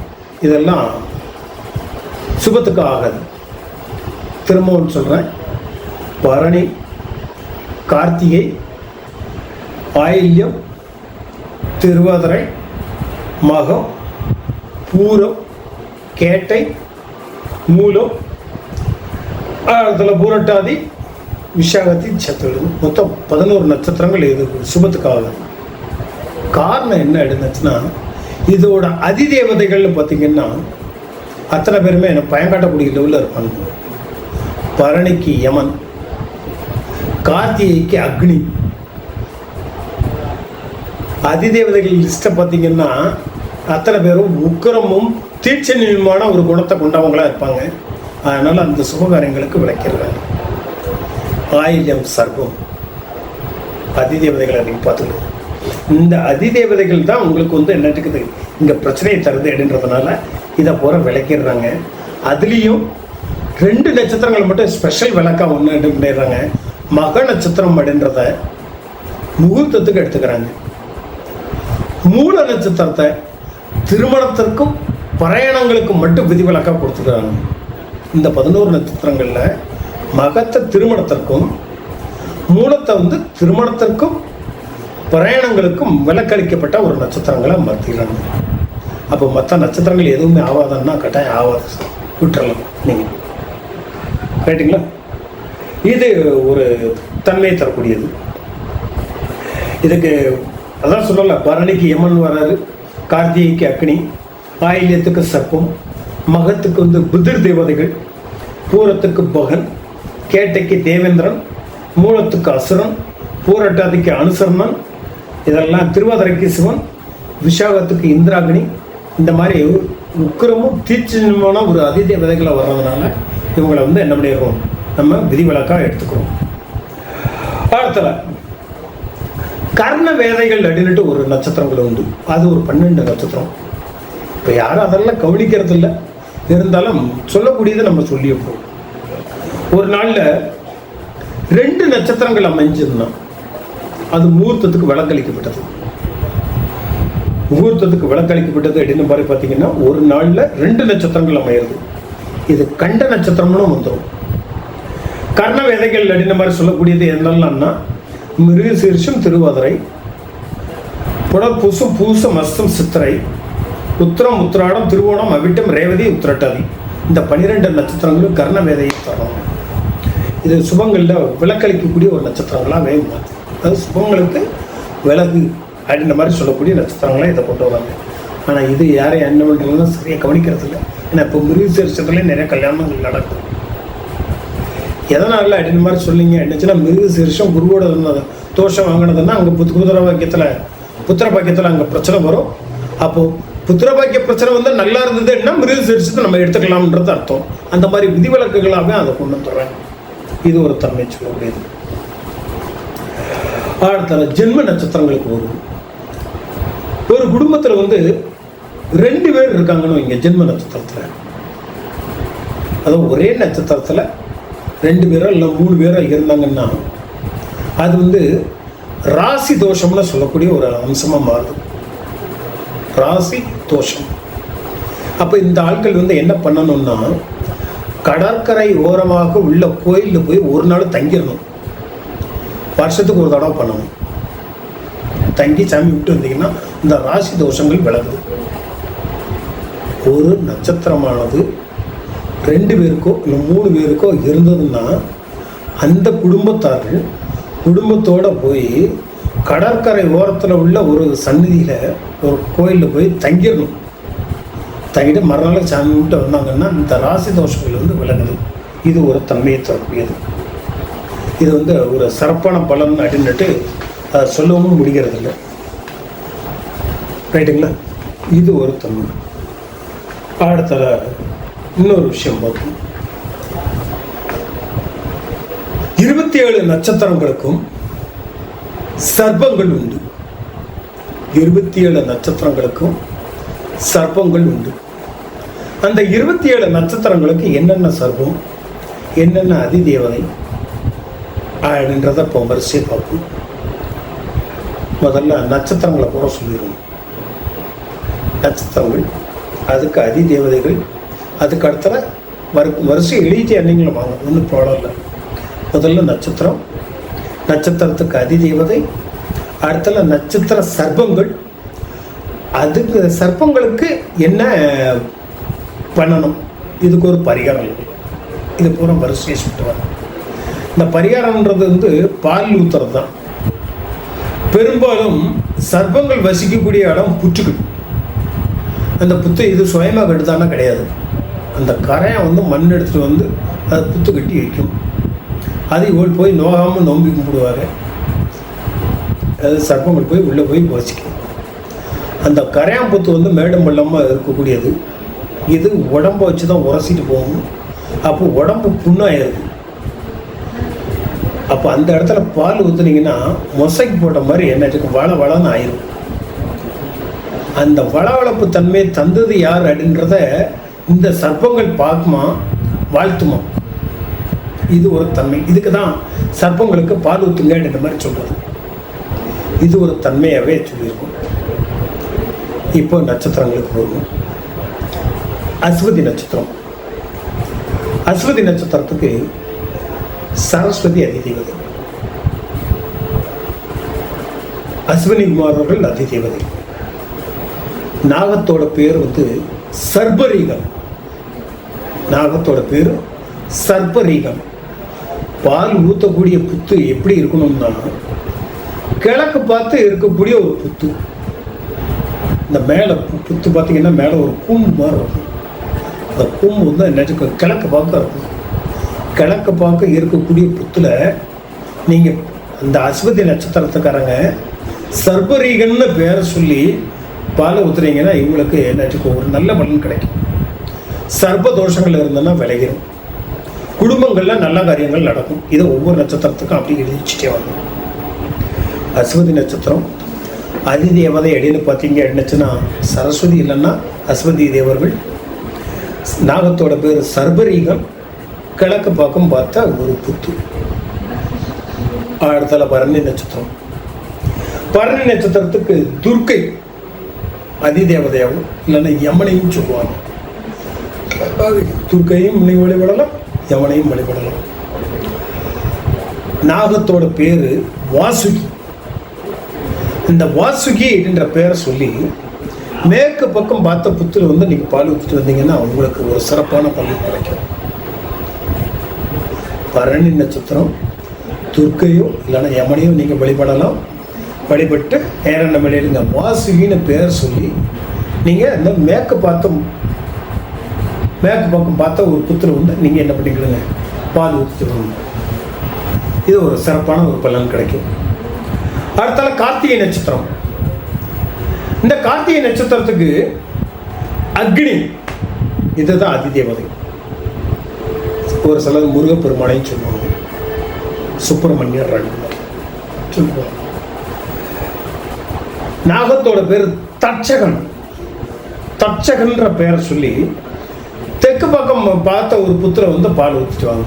ஒரு சிறப்பான ஒரு பலன் உங்களுக்கு கிடைக்கும். கார்த்திகை நட்சத்திரத்துக்கு தட்சகம் அப்படின்ற பெயர் சொல்லி தெற்கு பார்த்தம் அதில் பால் ஊற்றிச்சாங்க. ரோகிணி நட்சத்திரம். இந்த ரோகிணி நட்சத்திரத்துக்கு பிரம்மா அதிதேவதை. பிரம்மா அதிதேவதை. நாகத்தோட பேரு சங்கபாலன். நாகத்தோட பேரு சங்கபாலன். வடக்கு பக்கம் பார்த்த ஒரு புத்திர நீங்க என்ன பண்ணிக்கலாம், பால் ஊற்றிட்டு வரலாம். வடக்கு பக்கம் பார்த்த புத்துக்கு நீங்க பால் ஊற்றிட்டு வரலாம். அடுத்த மிருகசீரிஷம். இந்த மிருகசீரிஷத்துக்கு சந்திரன் தான் அதிதேவதை. இந்த சந்திரன் அதிதேவதை. சர்ப்பத்தோட பேர் மதிமகன். மதிமகன். தென்கிழக்கு பார்க்க இருக்கக்கூடிய ஒரு புத்திர பால் ஊற்றிட்டு வரணும். திருவாதிரை நட்சத்திரம் ருத்ரம். சிவபெருமான் தான் அதுக்கு அதிதேவதை. கார்கோடகன் அப்படின்னுட்டு பேர் சொல்லி கார்கோடகன் பேர் சொல்லி வடகிழக்கு பக்கம் பார்த்துருக்கிற புத்துல வந்து நீங்கள் பால் ஊற்றிட்டு இருந்தீங்கன்னா ஒரு சிறப்பான பார்க்க இருக்கக்கூடிய ஒரு புத்துல பால் ஊற்றிட்டு வரணும். திருவாதிரை நட்சத்திரம் ருத்ரம் சிவபெருமான் தான் அதுக்கு அதிதேவதை. கார்கோடகம் நடுநிட்ட பெயர் சொல்லி கார்கோடகம் பெயர் சொல்லி வடகிழக்கு பக்கம் பார்த்துருக்கிற புத்துல வந்து நீங்கள் பால் ஊற்றிட்டு இருந்தீங்கன்னா ஒரு சிறப்பான பலன் கிடைக்கும். கார்கோடகம் திருவாதிரைக்கு கார்கோடகம் சொல்லியிருக்கிறோம். ருத்ரன் வந்து தேவதை. அடுத்தால புனர்பூசம் வரும். புனர்பூசத்துக்கு அதிதி தான் தேவதைகள். தேவர்களோட தாய் அப்படின்னு கூட சொல்லுவாங்க. இந்த தேவர்களையும் நீங்க வணங்கி வரலாம். அதுக்கு சர்ப்பத்தோட பேரு தனஞ்சயன். தனஞ்சயன் அப்படின்ற பேர் சொல்லி தென்மேற்கு பக்கத்தில் உள்ள புத்துல வந்து நீங்க என்ன பண்ணிடலாம், பால் ஊற்றிட்டு வரலாம். அடுத்தால பூசம். பூசத்துக்கு குரு அதிபதி. இந்த குரு அதிபதி ஆனதுனால நாகத்தோட பேர் வந்து குளிகன். நாகத்தோட பேர் குளிகன். வடமேற்கு பக்கத்தில் உள்ள ஒரு புத்து. வடமேற்கு பக்கம் பார்த்த ஒரு புத்துல நீங்க பால் ஊற்றிட்டு இருந்தீங்கன்னா உங்களுக்கு ஒரு சிறப்பான பலன் இருக்கும். அடுத்தால ஆயில்யம். ஆயில்யத்துக்கு அதிதேவதையும் அவர் தான், சர்வம். ஆதிசேஷன்.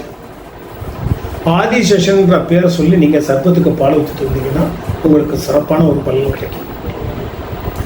மகம்.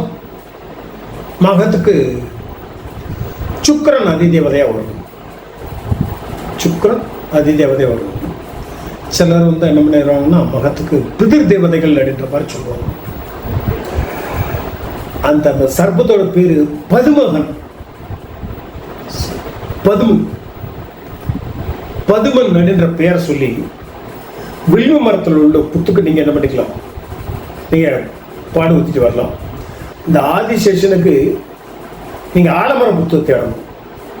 ஆதிசேஷன் ஆயில்யத்துக்கு ஆதிசேஷன் சொல்லியிருக்கோம் இல்லையா, அதுக்கு ஆலமர புற்று.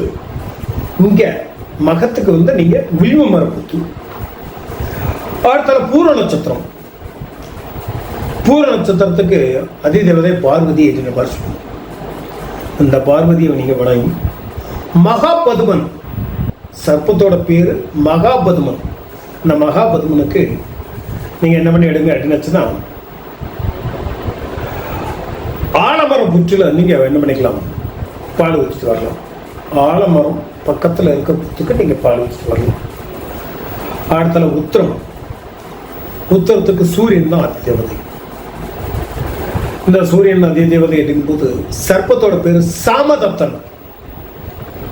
சாமதத்தன். இந்த சாமதத்தன் பேரை வச்சு வேப்பமர புத்துல வந்து நீங்க என்ன பண்ணிக்கலாம், பால் ஊற்றிட்டு வரலாம். வேப்பமர புற்று சாமதத்தன் உத்தர நட்சத்திரத்துக்கு. அடுத்தால அஸ்த நட்சத்திரம். அஸ்த நட்சத்திரத்துக்கு சவிதா தேவதை. அப்படி இல்லைன்னா சிலர் காயத்ரி தேவி அப்படின்னு கூட சொல்லுவாங்க. அவங்களுக்கு வாஸ்மருதம் அப்படின்னு பேர் சொல்லுவாங்க. வாஸ்மருதம் பாம்போட பேர், சர்ப்பத்தோட பேர் வந்து வாஸ்மருதம். இந்த வாஸ்மருதத்துக்கு அம்மன் கோயிலில் இருக்கக்கூடிய புற்றுகளில் நீங்கள் பால் ஊற்றிட்டு வரலாம். அஸ்த நட்சத்திரத்துக்கு அம்மன் கோயிலில் உள்ள புற்றுல நீங்கள் பால் ஊற்றிட்டு வரலாம். வாஸ்மருதம் அப்படின்றது சர்ப்பத்தோட பேர். அடுத்தால சித்திரை நட்சத்திரம். சித்திரை நட்சத்திரத்துக்கு துஷ்டா அப்படின்ற தேவதை தான் அதிதேவதையா வருது. சிலர் விஸ்வகர்மா அப்படின்னு சொல்லியிருக்காங்க. விஸ்வகர்மா இல்லைன்னா துஷ்டா தேவதை. இது சர்ப்பத்தோட பேர் விஜயன். இந்த விஜயன் அப்படின்ற பேரை சொல்லி நீங்க முருகன் கோயில் பார்த்த புத்துல வந்து நீங்க பால் ஊற்றிட்டு வரலாம். விஜயன் சித்திரை நட்சத்திரத்துக்கு முருகன் கோயில் புற்று. இதை ஞாபகம் வச்சுக்கணும். அடுத்தால சுவாதி நட்சத்திரம். சுவாதி நட்சத்திரத்துக்கு வாயு பகவான் தான் அதிதேவதை. வாயு பகவான் அதிதேவதை. இந்த சர்ப்பத்தோட பேரு லவணம். லவணம் அப்படின்ற பெயர் சொல்லி முனீஸ்வரர் கோயிலில் உள்ள புத்துல நீங்க பால் ஊற்றிட்டு வரலாம். முனீஸ்வரர் கோயில் புற்றுல நீங்க பால் ஊற்றிட்டு வரலாம். விஷாகம். விஷாகத்துக்கு சுப்பிரமணியர் தான் அதிதேவன். சர்ப்பத்தோட பேரு சஷ்டிகன். சஷ்டிகன் அப்படின்ற பெயர் சொல்லி கோயில் குளத்துல இருக்கிற புத்துல நீங்க பால் ஊற்றிட்டு வரலாம். கோயில் குளத்துல உள்ள புற்று. அடுத்தல அனுஷ நட்சத்திரம். அனுஷ நட்சத்திரம் அப்படின்றது லட்சுமி தேவியோ இல்லைன்னா லட்சுமி நாராயணரோ சொல்லக்கூடிய ஒரு அதிதேவதையோ சொல்லக்கூடியது. இதுங்க சர்ப்பத்தோட பேர் விமலன். விமலன் அப்படின்ற பேரை சொல்லி நீங்கள் எல்லையம்மன் கோயில் புத்தில் வந்து நீங்கள் பால் வச்சுட்டு வரலாம். இந்த எல்லையம்மன் கோயில் அப்படின்றது ஊருக்கு முதல்ல இருக்கக்கூடிய ஒரு கோயில். ஒரு எல்லை காவல் தெய்வங்களில் மறைச்சுக்குவாங்க. உள்ள ஒரு புற்றில் வந்து நீங்கள் பால் ஊற்றிட்டு வரலாம். அடுத்தால கேட்டை. கேட்டைக்கு தேவேந்திரன் தான் அதிபதி. கேட்டைக்கு தேவேந்திரன் அதிபதி. சர்ப்பத்தோட பேர் சஞ்சனன். இந்த சஞ்சனன்ற பேர் சொல்லி மலை மேலே இருக்கக்கூடிய புத்துல நீங்கள் பால் ஊற்றிட்டு வரலாம். மலை மேலே இருக்கிற புற்றுகளில் நீங்கள் பால் ஊற்றிட்டு வரலாம். அடுத்தால மூல நட்சத்திரம். மூல நட்சத்திரத்துக்கு நைதிருதி அப்படின்னு மாதிரி சொல்லுவாங்க. நைருதி இல்லைன்னா அரக்கன் அப்படின்ற மாதிரி, அசுரன் அப்படின்ற மாதிரி சொல்லுவாங்க. அதிதேவன். சர்ப்பத்தோட பேரு அசுராதிகன். அசுராதிகன்றது சர்ப்பத்தோட பேரு. சிவன் கோயில் உள்ள புற்றுகளை நீங்கள் தேர்ந்தெடுத்துக்கலாம். சிவன் கோயிலில் உள்ள புற்றுகளுக்கு நீங்கள் பால் ஊற்றிட்டு வரலாம். அடுத்தால பூராடம். வர்ணன் தான் இதுக்கு அதிதேவதை. பூராடம் வர்ணன் அதிதேவதை. இதுக்கு சர்ப்பத்தோட பேரு கார்ணன். கார்ணன் அப்படின்ற பேரை சொல்லி அம்மன் கோயிலுக்கு இடது பக்க புற்று நீங்கள் பார்த்து என்ன பண்ணிக்கலாம், நீங்கள் பால் ஊற்றிட்டு வரலாம். அடுத்தால உத்திராடத்துக்கு கணபதி விநாயகர் தான் அதிதேவதை. சர்ப்பத்தோட பேரு கம்பீரன். கம்பீரன்றது சர்ப்பத்தோட பேரு. இதுவும் அம்மன் கோயில் இடது பக்கம் புற்று நீங்கள் ஏற்றுக்கலாம். அடுத்தால திருவோணம். திருவோணம்ன்றது அதிதேவதை விஷ்ணு. திருவோணத்துக்கு அதிதேவதை விஷ்ணு. சர்ப்பத்தோட பேரு காளிங்கன். சர்ப்பத்தோட பேரு காளிங்கன். இந்த காளிங்கன் பேர் சொல்லி சிவன் கோயில் இடது பக்கத்தில் உள்ள ஒரு புற்றில் நீங்கள் பால் ஊற்றிட்டு வரலாம். சிவன் கோயில் உள்ள இடது பக்கம் உள்ள புற்று. அடுத்தால அவிட்டம். அவிட்டத்துக்கு இந்த அஷ்டவசுக்கள் தான் அதிதேவதையாகவும் ஒரு சிலர் இந்திராணியும் அதிதேவதையை சொல்றாங்க. இதுக்கு சர்ப்பத்தோட பேரு இந்துபாலன். இந்துபாலன்றது சர்ப்பத்தோட பேரு. இதுவும் சிவன் கோயிலில் உள்ள வலது பக்க புற்று நீங்கள் கணக்கில் எடுத்துக்கலாம். அடுத்தால சதயம். சதயத்துக்கு யமதர்மனையே ஒரு சவர் சொல்லியிருக்கிறாங்க அதிதேவதைகளா. இதுக்கு சர்ப்பத்தோட பேரு பாசாலன். பாசாலன்றது சர்ப்பத்தோட பேரு. சமாதி பக்கத்தில் இருக்கிற புற்றுகளில் நீங்கள் பால் ஊற்றிட்டு வரலாம். ஏதாவது சமாதி பக்கத்தில் இருக்கிற புற்றுல பால் ஊற்றிட்டு வரலாம். நல்ல ஒரு பலன் கிடைக்கும். அடுத்தால பூரட்டாதி. பூரட்டாதிக்கு குபேரன் அதிதேவதையாக வர்றாப்புல. சர்ப்பத்தோட பேரு ஜோலிபலன். சர்ப்பத்தோட பேரு ஜோலிபலன். வயல்வெளியில் இருக்க நடுவில் இருக்கிற புற்றுகளில் நீங்கள் என்ன பண்ணிக்கலாம், பால் ஊற்றிட்டு வரலாம். அடுத்தால உத்திரட்டாதி காமதேனு. உத்திரட்டாதிக்கு காமதேனு அதிதேவதை. இந்த சர்ப்பத்தோட பேரு தேனுபாலம். சர்ப்பத்தோட பேரு தேனுபாலம். இதை மரத்தில் எந்த மரமாக இருந்தாலும் சரி, மரத்துக்கு கீழே இருக்க புற்றுல நீங்கள் என்ன பண்ணிக்கலாம், பால் ஊற்றிட்டு வரலாம். இது ஒரு சிறப்பான ஒரு பலன் தரும். அடுத்தால ரேவதி நட்சத்திரம். சனீஸ்வரன் தான் இதுக்கு அதிபதி. ரேவதி நட்சத்திரம் சனீஸ்வரன் அதிபதி. சர்ப்பத்தோட பேர் சஞ்சிதா. சஞ்சிதா அப்படின்ற பேரை சொல்லி நீங்கள் சுரங்கத்தில் இருக்க புற்றுகளில் நீங்கள் என்ன பண்ணிக்கலாம், பால் ஊற்றிட்டு வரலாம். இந்த பால் ஊற்றிட்டு வந்தீங்கன்னா உங்களுக்கு ஒரு சிறப்பான பலன் கட்டாயம் கிடைக்கும் அப்படின்னு மாதிரி சொல்லிடலாம். ரைட்டுங்களா? இது 27 நட்சத்திரங்களுக்கும் 27 சர்ப்பங்கள் பேர் சொல்லி அந்த சர்ப்பங்களுக்கு எந்தெந்த இடத்துல இருக்கிற புற்றுகளுக்கு பால் ஊற்றுனீங்கன்னா மிகச்சிறப்பான பலன் இருக்கும் அப்படின்றத சொல்லியிருக்கிறோம். இதை வந்து என்ன பண்ணிடுங்க, அப்பப்போ நோட்ஸ் எடுத்து வச்சுக்கிடுங்க. ரைட்டுங்களா? அடுத்த சப்ஜெக்டுக்கு வரும்போது ஒவ்வொரு கிரகங்களும் எந்தெந்த நட்சத்திரத்தில் நின்றால் சிறந்த பலன் தருவார்கள் அப்படின்றத ஒரு சார்ட். ஒவ்வொரு கிரகங்களும் எந்தெந்த நட்சத்திரத்தில் இருந்தால் மிகச்சிறந்த பலன்களை தருவார்கள்னு ஒரு சார்ட் எடுத்துக்கணும். அந்த சார்ட் எப்போ அப்படி சொல்கிறேன்.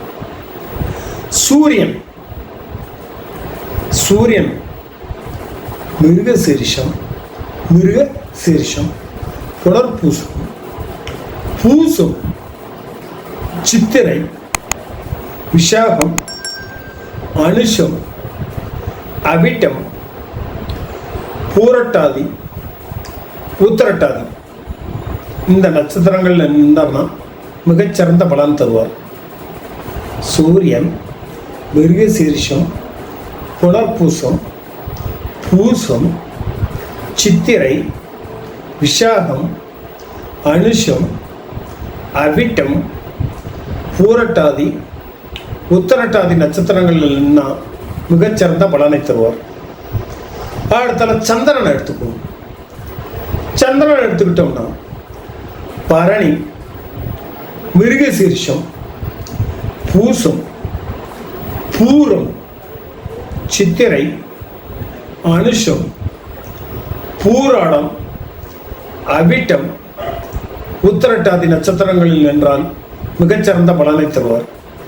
சந்திரன் பரணி மிருகசீரிஷம் பூசம் பூரம் சித்திரை அனுஷம் பூரட்டாதி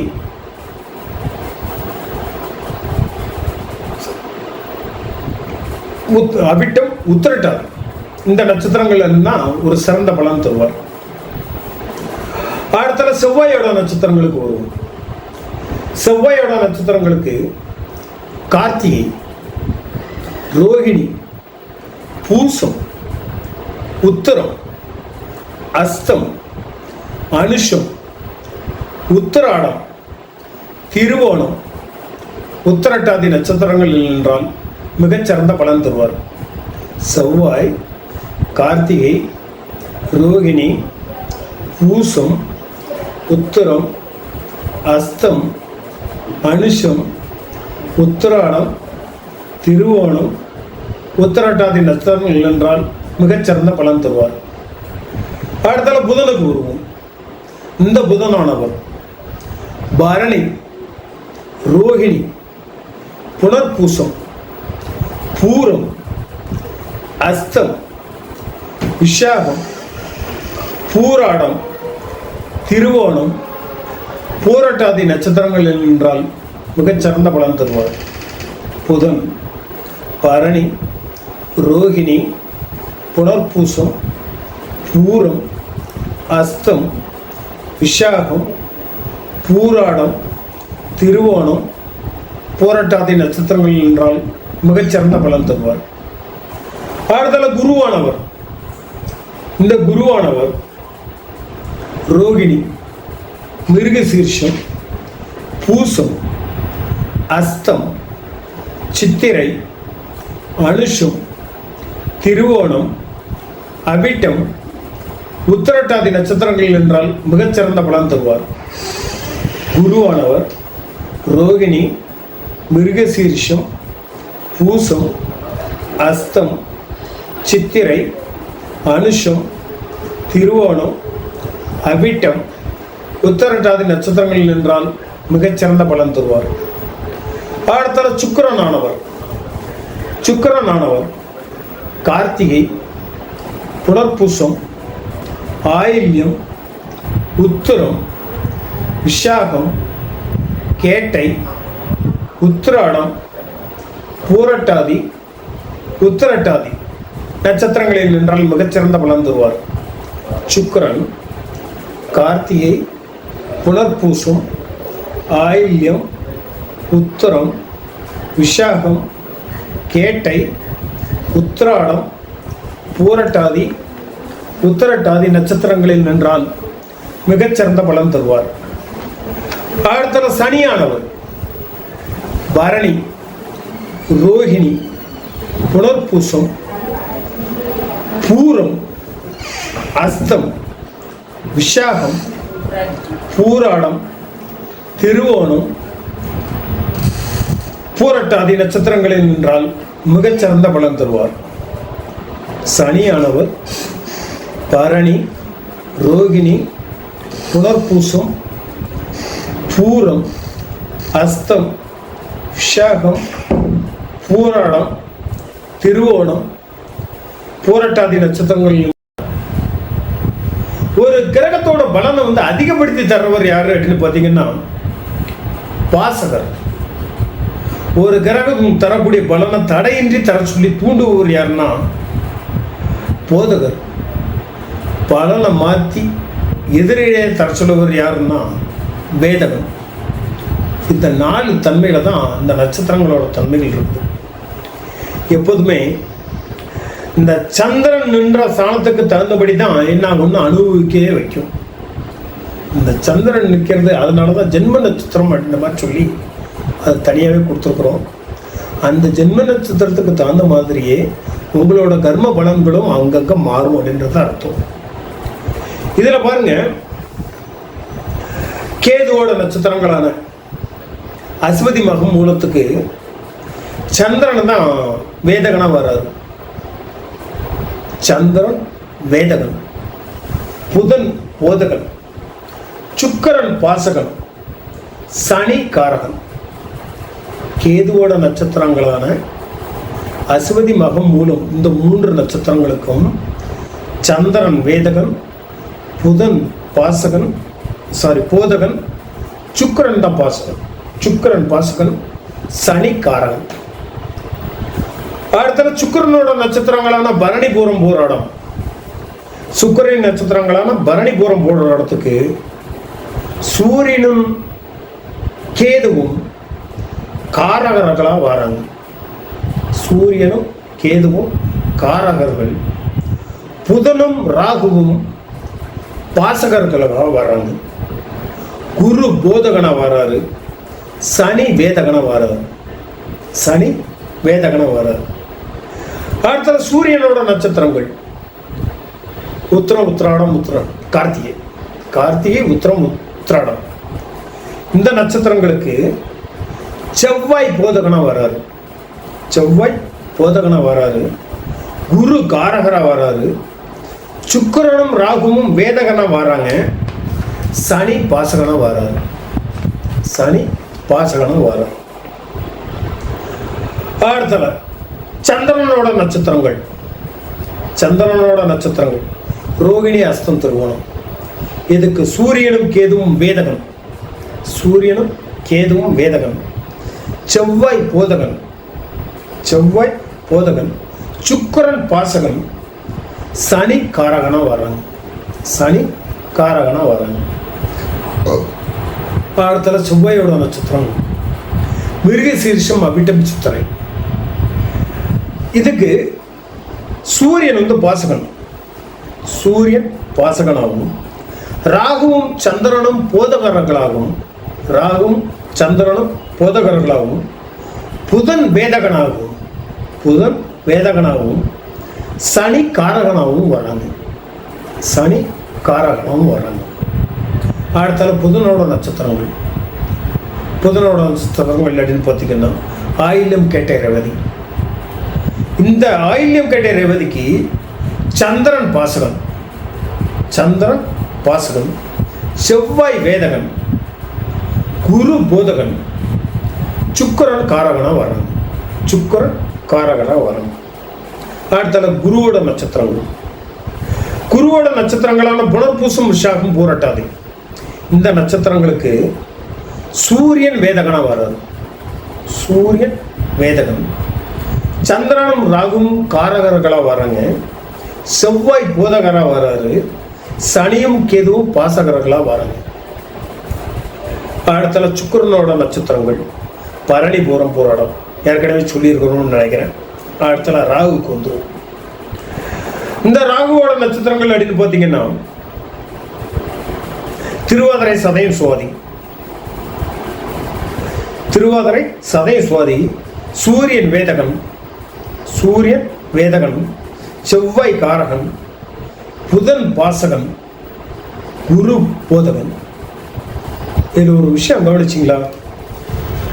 எந்த ஒரு கிரகமுமே பகைப்பற்ற கிரகத்தோட சாரம் வாங்கக்கூடாதுன்னுட்டு ஒரு சூத்திரத்தில் ஒரு சூச்சம் உண்டு. எந்த ஒரு கிரகமும் பகை பெற்ற கிரகத்தோட சாரம் வாங்கக்கூடாது வரும். ஆனால் இந்த பாதகன் வேசகன் பூதகன் பார்த்தீங்கன்னா எந்த கிரகம் பகை பெற்றதாக இருக்குதோ அது பாசகனாகவும் காரகனாகவும் மாறிடுவாங்க. நட்பு கிரகங்கள் அப்படின்றது வேதகனாக மாறிடும். நட்பு கிரகங்கள்ன்றது வேதகனாக வர்றதை நீங்கள் அதை கவனிங்க. ரைட்டுங்களா? ஒரு ஜாதகத்தை பார்க்கும்போது அந்த ஜாதகத்தில் அமையுள்ள ஒரு யோக அமைப்புகள் நல்லா இருக்கணும். அப்படியே நல்லா இருந்ததாலும் அவன் இருக்கக்கூடிய நிலைமை பார்த்தீங்கன்னா ரொம்ப மோசமாக இருப்பான். ஆனால் யோகத்துக்கும் அவருக்கும் சம்மந்தமே இருக்காது.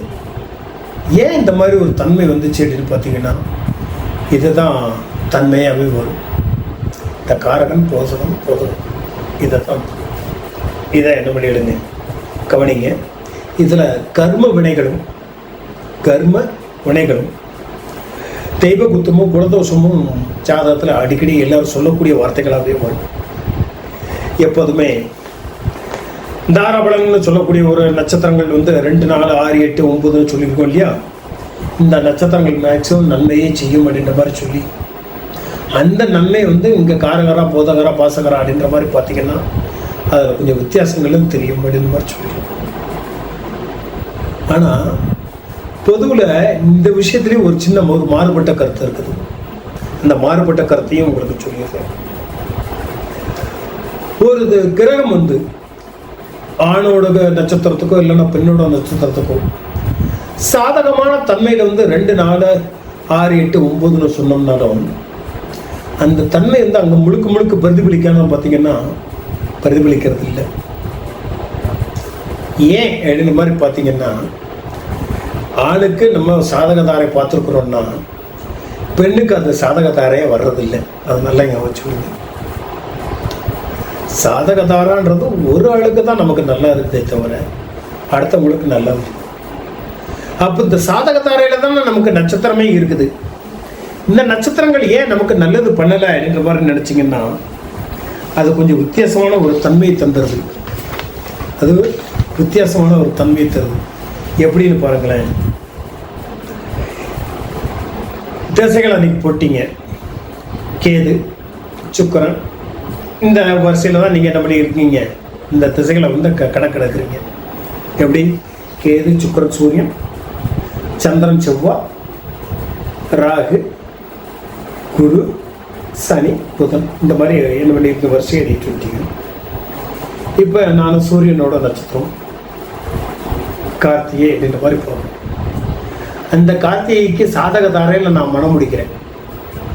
4வது நட்சத்திரம் மன அப்படின்ற மாதிரி வருது. இந்த 4வது நட்சத்திரம் அப்படின்ற மாதிரி பார்த்தீங்கன்னா ராகுவோட நட்சத்திரங்கள்ல எனக்கு ஒரு மனைவி அமைகிறான். நம்ம என்னத்தான் நல்லது பண்ணாலும் அந்த ராகுவுக்கு இந்த சூரியன் எங்கே இருக்காருன்னு பாருங்க, வித்தியாசங்கள் தெரியும். ராகு இடிக்கும் போது 1, 2, 3, 4, 5, 6, 7 7வது வதைதாரையில் நிற்கும். அப்போ நீங்கள் என்னத்தான் அவங்க மனைவிக்கு ஊட்டி பால் கொடுத்தாலும் ஏற்றக்கூடக்கூடிய மனப்பக்குவம் அங்கே இருக்குமான்னா அவங்க சண்டை போடுறதா தான் புரிய அனுப்பாங்க. இது ஒரு சின்ன ஒரு மைனஸ் பாயிண்டாகவும். அதாவது நம்ம ஆதரவாக பேசினாலும் அந்த பேசக்கூடிய தன்மை அப்படின்றது அங்கே எதிர்பார்ப்பாக மாறிடும். அதனால் மத்தியமமான பலனாகவே கிடைச்சாலும் பரவாயில்ல அப்படின்னு மாதிரி சொல்லி இந்த 9வது நட்சத்திரத்தை நம்ம என்ன பண்ணிக்கலாம், அப்பப்போ எடுத்துக்கலாமோன்னு தோணும். ஒரு ஆளுக்கு சாதக தாரையில் இருந்தால் அடுத்தவருக்கு அது வத தாரையாக மாறிடும். 6வது நட்சத்திரத்துக்கு திரும்ப வாங்க. சூரியனுக்கு 6 அப்படின்ற மாதிரி பார்த்தீங்கன்னா புதனோட 1, 2, 3, 4, 5, 6 சனியோட நட்சத்திரம் வரும். ஆனால் அந்த சனியோட நட்சத்திரத்துக்கு அதே சூரியன் பார்த்தீங்கன்னா 5வது வரும். 1, 6 இன்னொன்று 5. சூரியன்லேருந்து நம்ம கணக்கெடுத்தோம்னா சனி 6வது நட்சத்திரம் நமக்கு ஃபேவர், சாதகதாரை, நமக்கு சாதகமாக இருக்கும். அவங்களுக்கு அது சாதகமாக வருதா அப்படின்னு அது கிடையாது. ஒவ்வொரு கிரகங்களுக்கும் ஒவ்வொரு விதமாக நீங்கள் போட்டு போட்டு பாருங்கள், இந்த மைனஸ் பாயிண்ட் புறமே நல்லா தெரியும் அப்படின்னு சொல்லி இந்த வாய்ப்புகளுக்கு தந்த திரு ஸ்டார் அகாடமி சீனிவாசன் சாருக்கு ஒரு நன்றியை சொல்லி, அடுத்தால ஒரு வாய்ப்பு கிடைத்தால் இன்னும் மேலும் சில சூட்சுமங்களை சொல்லி உங்களெல்லாம் புஷ்படுத்தலாம்னு நினைக்கிறேன்.